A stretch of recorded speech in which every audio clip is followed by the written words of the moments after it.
శ్రీమాత్రే నమః. నవరాత్రుల్లో ఈరోజు 7వ రోజు మహాచండీదేవి అవతారం. అలంకరణ, పూజ, నైవేద్యం. ఇవాల్టి నైవేద్యం బూందీ లడ్డు, పెసరపప్పు అన్నం, అంటే పెసరపప్పు జావా అని కూడా అనొచ్చు. పెసరపప్పు జావా అంటే పెసరపప్పు అన్నం కలిపి ఉడకబెట్టేసి చిన్న మిరియాలు, చిన్న బెల్లం ముక్క వేసుకోవాలి.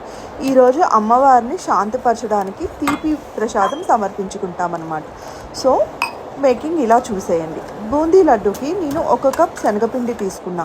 శనగపిండి బాగా జల్లించుకొని అందులో చిటికెడు ఉప్పు, చిటికెడు వంట సోడా వేసి ఉండలు లేకుండా కలిపి పక్కన పెట్టుకున్నా.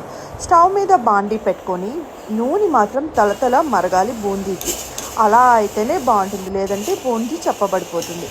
అలా మరుగుతున్న నూనెలోని బూందీ వేసుకొని ఎక్కువ క్రిస్పీగా కాకుండా అలాగని సాఫ్ట్గా కాకుండా బూందీ దేవుకోవాలి. అలా తీసి పక్కన పెట్టుకోండి.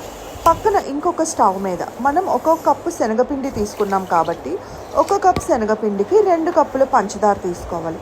2 కప్పులు పంచదారకి 1 కప్పు నీళ్ళు మాత్రమే తీసుకోవాలి. అప్పుడే పాకం కరెక్ట్గా వస్తుంది.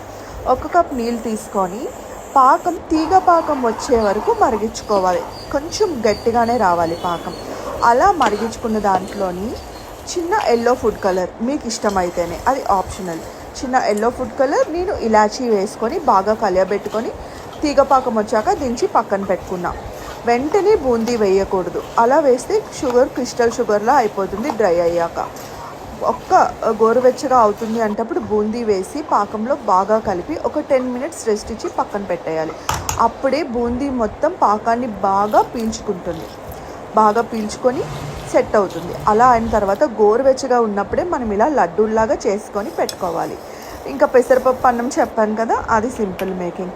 నేను ఇవాళ అమ్మవారికి ఈ 2 ప్రసాదాలు చేసి సమర్పించుకున్నా. నా పూజ అయితే చాలా బాగా జరిగింది.